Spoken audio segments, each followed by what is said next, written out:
Cette manifestation, c'est un pari fou qu'avait pris la Ligue de l'enseignement, de pouvoir organiser une manifestation dédiée à l'éducation avec tous les acteurs de l'éducation.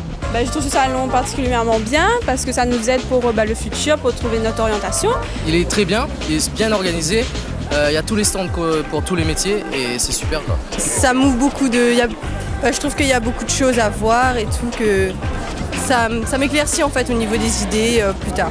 Pour les jeunes, pour leur avenir, pour leur formation, c'est vraiment une excellente initiative. Et vous le savez, nous avons 350 000 jeunes de moins de 26 ans, donc nous sommes dans le peloton de tête des régions les plus jeunes et nous avons vraiment à nous mobiliser, je crois que c'est le cas, l'État, les collectivités territoriales, pour tout faire afin d'offrir à ces jeunes des perspectives en formation, en emploi, en avenir, en vie tout simplement.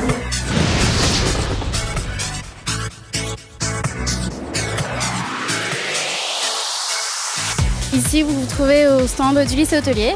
Nous nous présentons le BTS Hôtellerie-Restauration.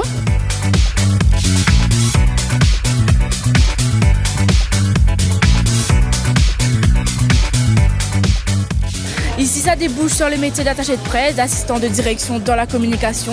On peut également travailler dans l'événementiel.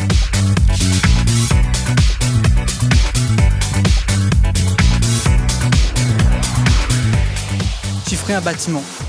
Avant-projet, c'est l'estimation. C'est pas quand le bâtiment il est en train de construire, on estime. C'est vraiment avant savoir combien notre bâtiment va coûter.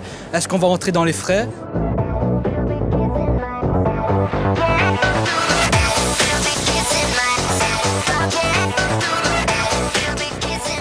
Tout dépend de la façon dont arrive le jeune. Soit il a déjà une réflexion, un projet, une amorce de démarche. À ce moment-là, il va confirmer ou infirmer son choix. Soit il est dans l'interrogation et là, les conseils d'orientation vont lui permettre, soit au cours de l'entretien, soit avec l'aide de certains outils, d'apporter quelques réponses, quelques débuts de réponses.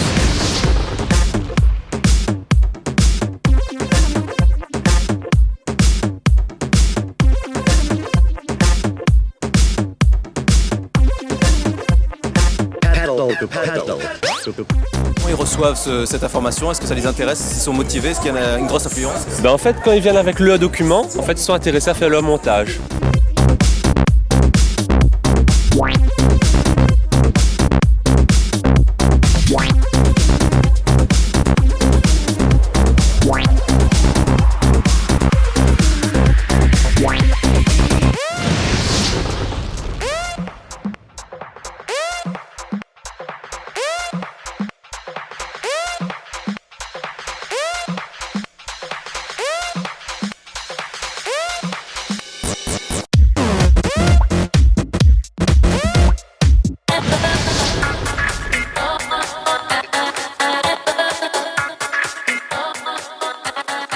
Également, un espace où on vient pour réfléchir, pour échanger, pour pouvoir avoir toutes les informations.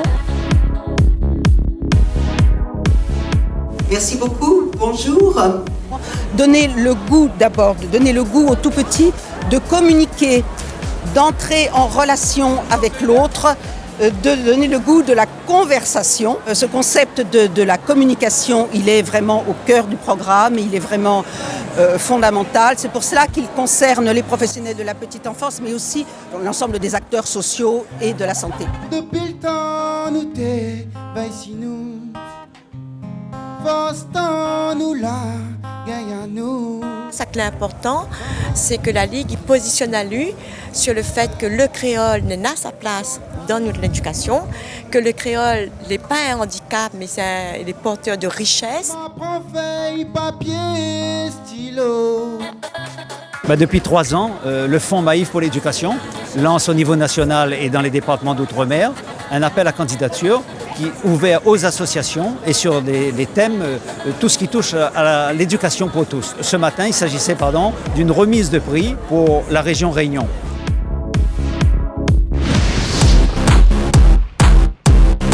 Je vais voir avec monsieur le recteur, bien entendu, avec nos différents partenaires, dont la Ligue de l'enseignement, les différents lycées, la Cité des métiers et l'université, comment construire une démarche de communication dans chaque lycée pour apporter cette masse d'informations pour qu'à partir de la première, les élèves puissent commencer à construire leur projet, leur parcours professionnel. Je pense que c'est une très, très, très bonne réussite puisque nous avons donc eu un bon nombre de passants d'enfants, d'étudiants, de lycéens, d'universités, etc.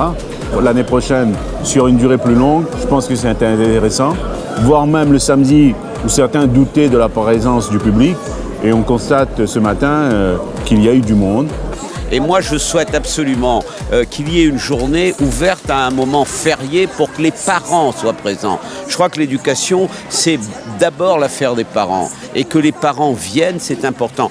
Or, ça me paraît difficile que les parents viennent si on n'est pas ouvert le samedi et le dimanche. Donc, je milite tout de suite pour une ouverture du salon les samedis et dimanches. J'ai travaillé pendant longtemps sur l'histoire de l'éducation et on le sait très bien. L'école telle que Ferry l'a mise en place, l'a installée à la fin du 19e siècle, il n'aurait pu le faire sans notamment le travail fondamental de la Ligue de l'enseignement et d'autres partenaires de l'école.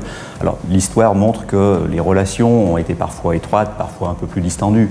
Aujourd'hui, il me semble qu'on arrive à une sorte de tournant, de virage, parce qu'avec la refondation de l'école, avec toutes les réformes, avec la réinstallation ou la réactivation d'une formation des maîtres, il y a des opportunités et c'est donc l'occasion de resserrer, si tant est que les liens aient été à un moment distendus, de resserrer les liens entre les organisations qui soutiennent l'école et le système scolaire proprement dit. 4 communes sur les 24 de l'île qui ont décidé de se lancer dans la réforme des rythmes scolaires, on a tenu à mettre l'accent sur ce qui peut être proposé sur les temps d'animation périscolaire et montrer le lien entre l'école, les associations d'éducation populaire et ce que les associations artistiques et culturelles. Il vient d'y avoir là une démonstration et une initiation à la culture moringue. Il va y avoir dans quelques instants une initiation au hip-hop, ce qui veut dire qu'on passe finalement de la tradition à la modernité. C'est d'amener le public à avoir envie de prendre sa part dans on va dire dans la culture d'une manière générale et dans la pratique des arts. L'éducation artistique, c'est la partie de l'éducation qui donne comme exemplarité l'idée qu'on peut prendre du plaisir en apprenant.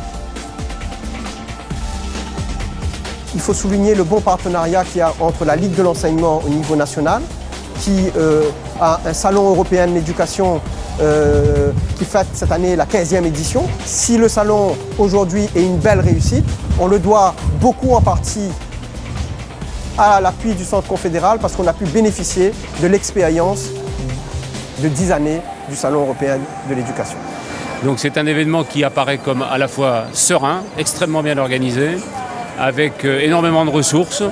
Et je trouve que concentrer sur 2 jours un tel événement, c'est une vraie gageure, c'est un défi que la Ligue Réunion et ses partenaires ont su relever.